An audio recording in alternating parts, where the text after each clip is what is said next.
Et donc, on va passer à la conférence de Christophe Nian, qui est professeur à l'Université de Lausanne et qui est aussi un habitué des colloques de la chaire milieu biblique. Chaque année, je crois, ou presque. Presque. Tu es venu nous honorer de ta présence et à faire des conférences très intéressantes. Et aujourd'hui, tu vas parler de textile, ligature rituelle et pouvoir féminin à propos d'Ézéchiel 13. Merci. Merci beaucoup. Donc, je remercie les organisateurs de m'avoir invité à ce colloque qui est passionnant. Le titre a un tout petit peu changé, comme vous le voyez, mais on reste dans le même sujet, puisque c'est désormais femmes, ligature rituelle et sorcellerie à propos d'Ézéchiel 13. Et vous verrez qu'on va aussi rester dans le thème, disons, des femmes qui font peur et des constructions masculines que ça reflète dans les sociétés de l'Antiquité. Le thème de cette conférence me donne l'occasion de revenir sur un texte qui m'intéresse depuis très longtemps, au chapitre 13 du livre d'Ézéchiel. Ce texte fait référence à des femmes judéennes pratiquant des ligatures rituelles qui leur donnent apparemment une forme de contrôle sur d'autres membres de la communauté. Cette description est intéressante à deux titres en particulier. D'une part, si plusieurs textes de la Bible hébraïque font référence à des pratiques de ligatures rituelles pour les condamnés, cette condamnation reste le plus souvent très générale et il existe en réalité très peu de descriptions concrètes de ces pratiques dans les textes bibliques. Le texte d'Ézéchiel 13 nous ouvre par conséquent ici une fenêtre, pour ainsi dire, sur une pratique dont nous savons par ailleurs qu'elle était répandue dans l'ensemble du Proche-Orient ancien et du bassin méditerranéen et qui semble avoir été souvent associée à des femmes. D'autre part, la pratique décrite en Ézéchiel 13 fait l'objet d'une polémique dans le contexte de ce livre. Or, cette polémique, de manière très intéressante, ne porte pas tant sur l'efficacité de cette pratique, qui n'est pas réellement contestée dans le texte, comme on le verra, que sur sa finalité et surtout sur la légitimité des femmes qui en sont les agentes. À cet égard, l'étude d'Ézéchiel 13 nous introduit ici à la problématique plus large des accusations de sorcellerie dans l'Antiquité et à la manière dont la Bible hébraïque participe à la construction de cette catégorie. Alors, je commence par, disons, vous présenter ce texte, qui n'est pas très long, mais qui est assez technique et assez complexe, donc je vais le lire brièvement avec vous, exceptionnellement, et après je ferai quelques commentaires philologiques. Et après, on passera aux choses vraiment intéressantes. « Quant à toi, humain, tourne ta face vers les filles de ton peuple, qui prophétisent selon leur penchant et prophétisent contre elles. Tu diras, ainsi parle le Seigneur Yahvé, malheur à celles qui cousent des bandelettes, que ça t'ôte, pour tous les poignets et qui confectionnent des coiffes mises par hôtes de toute taille pour la tête, afin de prendre au piège des vies, neufachôtes. Vous prenez au piège les vies de mon peuple et vous préserveriez vos propres vies. Vous me profanez auprès de mon peuple en échange de poignées d'orge et de morceaux de pain, en faisant mourir les vies, toujours neufachôtes, qui ne devraient pas mourir, et en faisant vivre les vies, neufachôtes, qui ne devraient pas vivre, en mentant à mon peuple qui croit à vos mensonges. C'est pourquoi ainsi parle le Seigneur Yahvé, me voici contre vos bandelettes, avec lesquelles vous prenez les vies au piège comme des oiseaux. Je les arracherai de vos bras, et je délivrerai les personnes dont vous prenez les vies au piège comme des oiseaux. J'arracherai aussi vos coiffes, et je délivrerai mon peuple de votre main. Ils ne seront plus une proie dans votre main. Vous saurez alors que je suis Yahvé. En effet, vous découragez le juste par des mensonges, alors que moi-même je ne l'ai pas affligé, et vous fortifiez les mains du méchant sans qu'il ne se détourne de sa voie mauvaise pour qu'il vive. C'est pourquoi vous ne verrez plus de choses fausses, et vous ne ferez plus de prédictions. Je délivrerai mon peuple de votre main, et vous saurez alors que je suis Yahvé. De quoi s'agit-il ? Cet oracle fait partie d'une petite collection, en Ézéchiel 12, 21 à 14, 11, qui est dirigée contre différents types de prophéties condamnées comme étant illégitimes. L'oracle qui nous intéresse, donc au verset 17 à 23 du chapitre 13, est dirigé pour sa part contre les filles de ton peuple, au verset 17, expression qui désigne ici des femmes judéennes. Il est très rare, en réalité, que des oracles soient adressés à des femmes dans la Bible hébraïque. Dans le cas du livre d'Ézéchiel, il n'y a pas d'autre passage du livre où ce soit le cas. Selon le verset 18, ces femmes judéennes sont accusées de coudre, ta part, des queues-satôtes destinées à être portées au poignet, littéralement aux jointures des mains, ainsi que des misparotes apparemment destinées à être portées sur la tête. Le premier terme, queue-satôte, forme plurielle de kesset, est à rapprocher des termes acadiens kassou dont le sens général est lié, est kassitou, ligature, chaîne, qui sont notamment attestés dans des contextes rituels et magiques. La forme plurielle que satote désigne ainsi très vraisemblablement des bandes ou des bandelettes disposées aux jointures des mains, c'est-à-dire sur les poignets. Le second terme employé au verset 18, misparot, doit probablement être rapproché pour sa part d'une racine sapar qui, en hébreu, est également attestée avec le sens de lié, attaché, dans certains contextes. Il s'agit donc également de bandes ou de bandelettes qui sont placées sur la tête et peut-être assemblées de manière à former une espèce de coiffe. La description du verset 18 continue en affirmant que ces bandelettes placées sur les poignets et la tête sont utilisées par les femmes pour chasser ou pour prendre au piège, racine tsoud, les nefashot des membres de la communauté. Le terme nefashot est la forme plurielle de l'hébreu nefesh, terme complexe, polysémique, mais qui désigne notamment la force ou la puissance vitale d'une personne ou d'un animal. Selon notre texte, la confection de ces bandelettes attachées aux poignets et à la tête confère ainsi aux femmes une forme de contrôle sur la puissance vitale des membres de la communauté. Les versets 20 à 21 prolongent cette description en comparant en outre la capture de la nefesh ou de la force vitale des membres de la communauté à la capture d'oiseaux, une image sur laquelle je reviendrai plus loin. Il est vraisemblable que cet oracle a fait l'objet de révisions lors de sa transmission. On trouve un indice clair de ce phénomène au verset 20 à 21. Alors que le reste de l'oracle est systématiquement adressé à des destinataires féminins, la seconde moitié du verset 20 et le début du verset 21 introduisent subitement des pronoms masculins à côté des pronoms féminins. Il est difficile de faire sens de l'alternance des pronoms masculins et féminins dans le texte des versets 20 à 21 tel que nous l'avons désormais. Je peux vous dire, je me suis cassé la tête là-dessus pendant plusieurs heures. Je ne vois pas de logique évidente. Et il est probable, en réalité, que l'oracle primitif employait exclusivement des pronoms féminins et que les pronoms masculins ont été introduits de manière assez peu rigoureuse lorsque cet oracle a été intégré aux autres oracles du chapitre 13, qui sont dirigés, quant à eux, contre des hommes.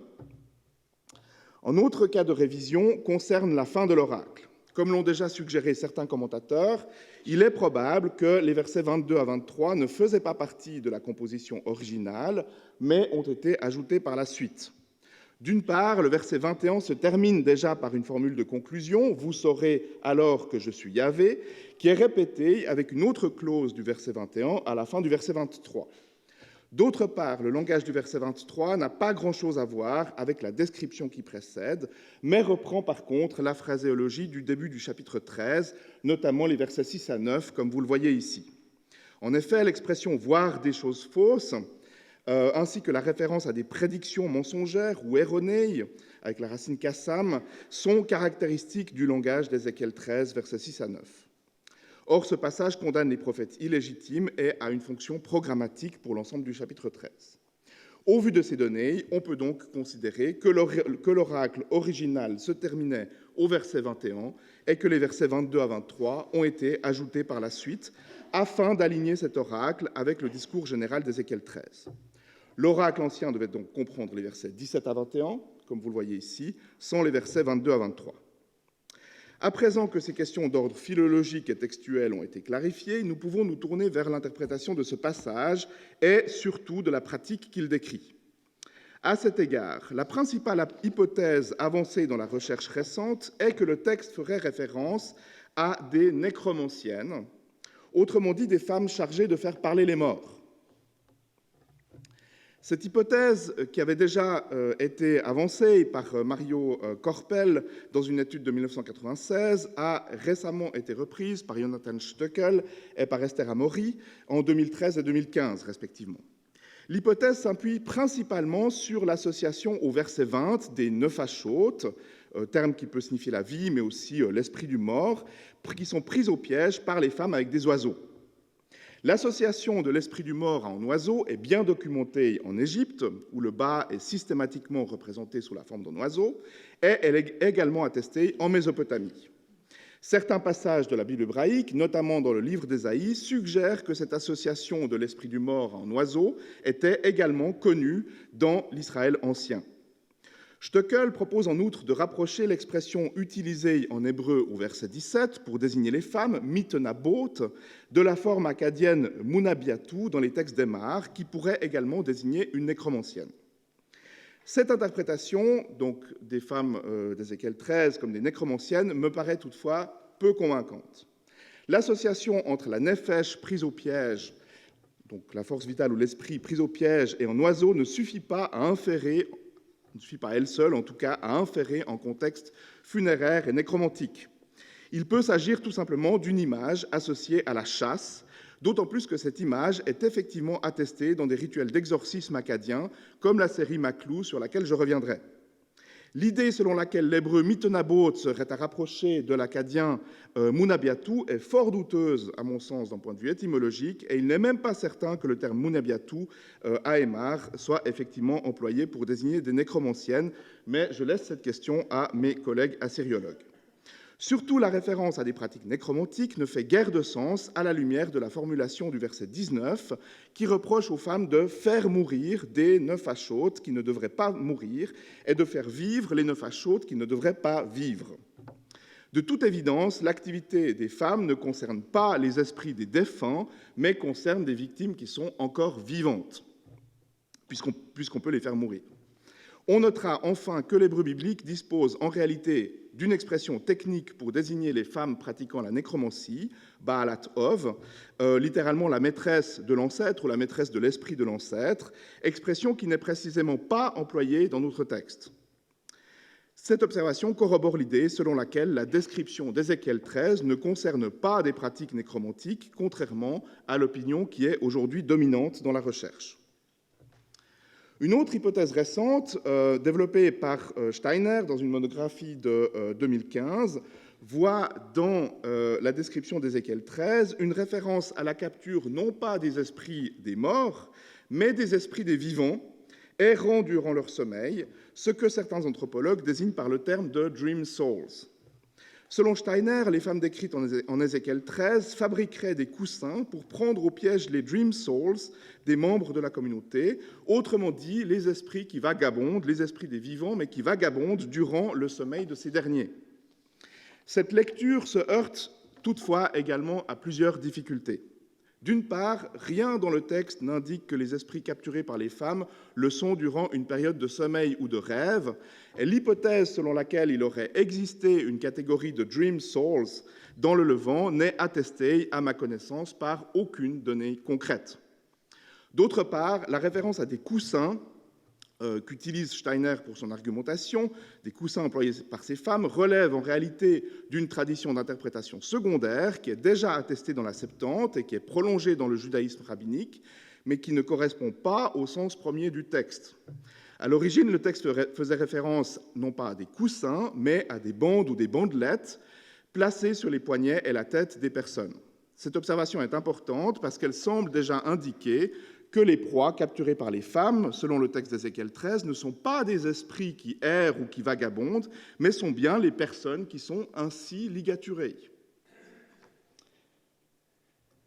En résumé, les deux interprétations principales proposées dans la recherche récente, donc selon lesquelles il s'agirait soit de nécromanciennes qui capturent les esprits des morts, soit de femmes qui capturent les esprits des vivants durant leur sommeil, ces deux interprétations principales dans la recherche récente sont problématiques et ne parviennent pas à rendre compte de la description d'Ézéchiel 13 de manière satisfaisante. Comment faut-il alors comprendre ce texte ? Pour répondre à cette question, deux principes de méthode doivent être pris en considération. D'une part, il convient de rattacher, lorsque c'est possible, les pratiques décrites en Ézéchiel 13 à la documentation proche-orientale.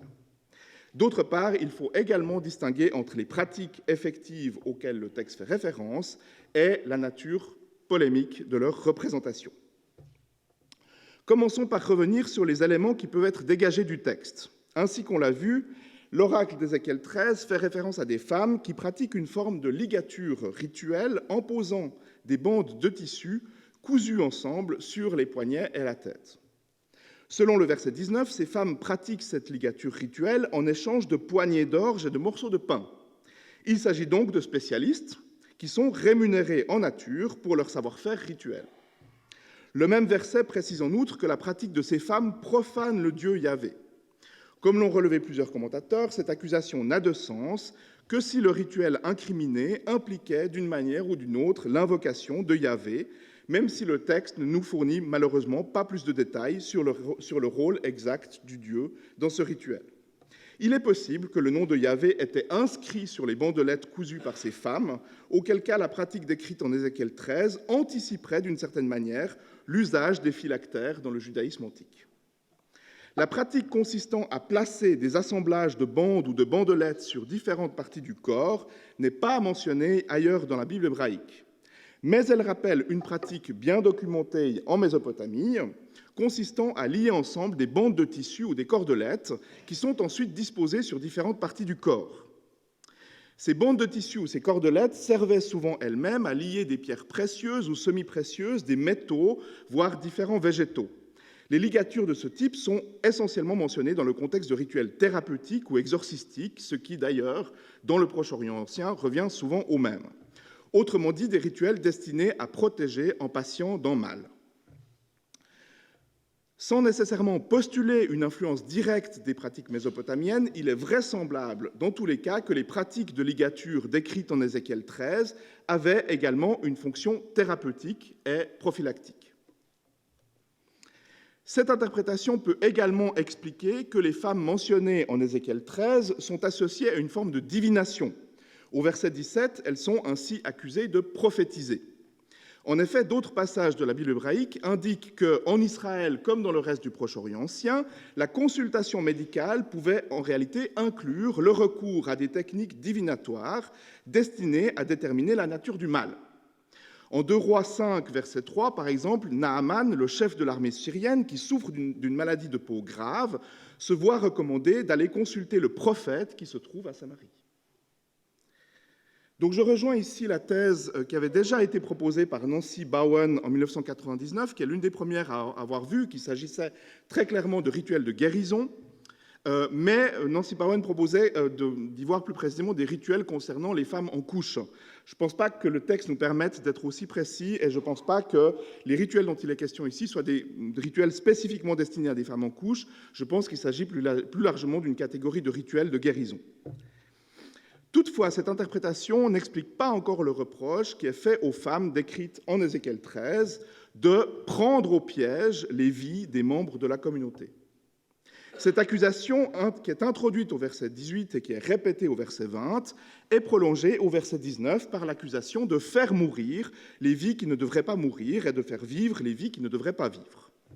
Ces accusations impliquent clairement, par conséquent, que la ligature rituelle pratiquée par les femmes judéennes servirait, selon les auteurs du texte, non pas à guérir leurs clients, mais à prendre le contrôle de leur vie. Ici, le texte d'Ézéchiel 13 semble avoir en vue un autre aspect de la ligature rituelle dans le Proche-Orient ancien, qui est un aspect qui est bien documenté par la littérature exorcistique.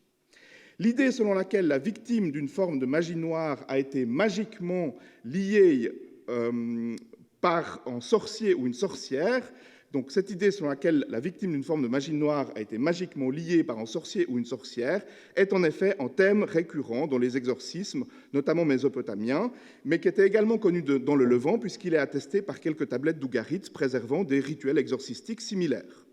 La fonction de l'exorcisme est alors précisément de délier la ligature magique établie par le sorcier ou la sorcière afin de guérir ou de délivrer la victime. Par exemple, les instructions qui correspondent à la récitation de la 4e tablette de la collection d'exorcisme Maclou recommandent de lier 7 nœuds dans une bande de laine blanche, laquelle représente apparemment la ligature magique affectant la victime, qui est ensuite déliée, après quoi une incantation est récitée. L'idée selon laquelle l'oracle d'Ézéchiel 13 compare la ligature rituelle des femmes à une forme de sorcellerie est corroborée par 2 observations. D'une part, l'image employée au verset 18 et 20, selon laquelle, en liant leurs victimes, les femmes judéennes prendraient au piège la nefesh, autrement dit la force vitale de leurs victimes, correspond à un thème bien établi dans les collections d'exorcisme. L'image de la chasse est en effet régulièrement mobilisée dans ces collections pour exprimer le rapport entre le sorcier ou la sorcière et leur victime, comparé à une proie dans les filets ou dans les raies du chasseur, comme l'avait déjà noté Angelica Berley-Jung. La comparaison de la victime à un oiseau pris au piège, telle qu'elle est employée en Ézéchiel 13-20, appartient également à ce registre de la chasse et de la prise au piège, comme le montre l'exemple que vous avez ici sous les yeux, donc qui est également tiré de la série Maclou, incantation main, qui comme en lion a saisi l'homme, comme en piège à oiseau s'est refermé sur le jeune homme, comme en filet a recouvert le chasseur, sorcier et sorcière, que Guira brûle votre main. D'autre part, une référence à une forme d'exorcisme est explicitement mentionnée dans le texte même d'Ézéchiel 13, au verset 20 à 21, où l'oracle annonce que Yahvé va intervenir pour délivrer les victimes des femmes judéennes en arrachant les bandelettes et les coiffes que ces femmes leur ont fait porter. Le rôle de Yahvé dans ce passage rappelle le rôle dévolu à certains grands dieux du Panthéon dans les exorcismes mésopotamiens, notamment, mais pas uniquement, le dieu Shamash. Ce parallèle est d'autant moins fortuit qu'il existait en culte de Yahvé comme dieu solaire à Jérusalem au fer 2 et que ce Yahvé solaire pouvait apparemment être invoqué dans des rituels apotropaïques, comme le montrent notamment les 2 plaquettes d'argent retrouvées à Kétéphrinum, qui sont à dater du VIe siècle avant notre ère et non pas du 7e comme on le pensait auparavant, et qui sont donc à peu près contemporaines du texte d'Ézéchiel 13. Les observations qui précèdent permettent alors de dégager une interprétation cohérente du texte d'Ézéchiel 13. Le texte fait référence à des femmes pratiquant des ligatures rituelles, sous la forme de bandes de tissu cousues ensemble, qui pouvaient éventuellement être combinées à d'autres matériaux et qui étaient disposées sur différentes parties du corps, mais notamment les extrémités. Et le texte mentionne les poignets et la tête, ce qui n'est probablement pas un hasard. Les femmes pratiquant ces ligatures étaient rémunérées en échange de leurs services, comme le dit explicitement le texte, et la fonction de telles ligatures était très certainement d'ordre thérapeutique, comme ailleurs dans le Proche-Orient ancien.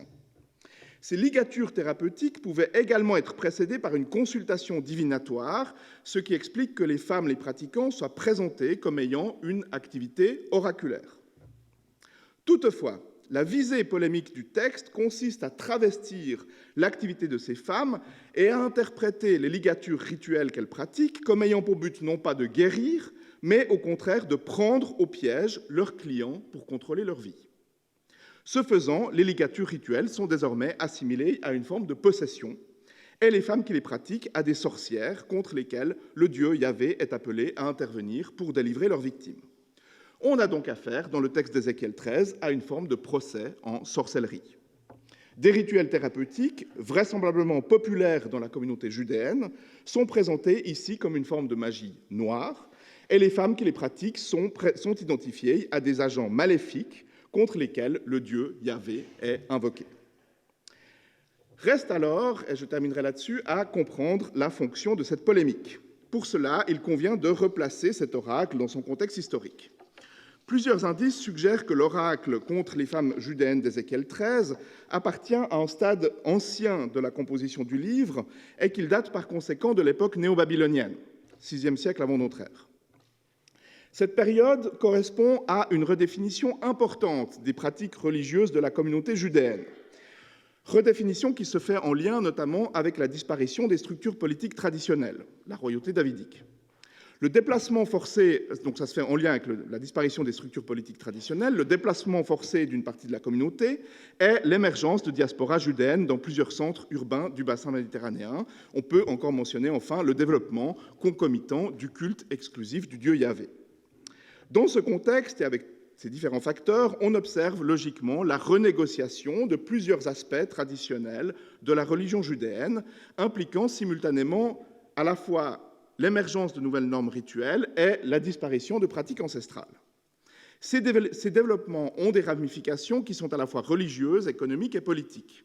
Le développement, à partir du VIe siècle, d'un culte centralisé et standardisé, reflète notamment le contrôle accru des élites sur le culte judéen, au détriment de plusieurs experts traditionnels, dont les femmes. La polémique d'Ézéchiel 13 doit être comprise à la lumière de ce contexte historique. En présentant des femmes qui sont en réalité des guérisseuses comme des sorcières, le texte marginalise ces femmes et délégitime les pratiques qui sont leur domaine d'expertise. On touche là à une question plus large qui est celle de la construction, dans la Bible hébraïque, d'un idéal rituel dont les femmes tendent à être systématiquement exclues. Plusieurs textes, et vous avez ça sous les yeux, indiquent qu'il existait en réalité dans l'Israël ancien une grande diversité de pratiques rituelles typiquement associées à des femmes. Parmi les catégories mentionnées, on trouve celles de nécromanciennes, Baalat Ov, de prophétesses, Nebiya, de femmes sages, Harama, de guérisseuses, de prostituées sacrées et d'autres encore. Pourtant, à de rares exceptions, ces catégories d'expertes rituelles sont généralement discréditées dans la Bible hébraïque au profit d'expertises rituelles qui sont désormais systématiquement ou presque systématiquement associées à des figures masculines. L'oracle d'Ézéchiel 13 contre les femmes guérisseuses n'est donc pas un cas isolé, mais il a l'avantage pour l'historien de mettre à jour, en quelque sorte de manière exemplaire, les mécanismes d'exclusion qui ont conduit à cette situation, ce que j'ai appelé ici un procès en sorcellerie. Je conclus très rapidement. J'ai montré dans cette communication que le texte d'Ézéchiel 13 fait référence à des guérisseuses pratiquant contre rémunération une forme de ligature rituelle à des fins thérapeutiques et possiblement prophylactiques. L'activité de ces femmes est toutefois travestie dans le texte, de sorte que la ligature rituelle qu'elles pratiquent est présentée comme servant non plus à guérir, mais à posséder et à contrôler leurs clients, assimilant ainsi de facto ces guérisseuses à des sorcières dans la conception proche-orientale. Ce qui est donc en procès en sorcellerie contre ces guérisseuses s'inscrit en réalité, comme on l'a vu, dans une stratégie plus large qui consiste à marginaliser les expertes rituels dans le cadre du contrôle croissant exercé par les élites judéennes sur le culte à partir de l'époque néo-babylonienne. Cette stratégie de marginalisation qui tend à réserver les rôles rituels essentiellement, voire exclusivement à des figures masculines, ne fonctionnera pas complètement. Et on entendra cet après-midi des contre-exemples dans le cas du christianisme notamment. Néanmoins, cette stratégie de marginalisation reste et demeure la matrice ou le terreau sur lequel vont se construire les trois monothéismes. Je laisse cette dernière remarque à notre réflexion commune et je vous remercie pour votre attention.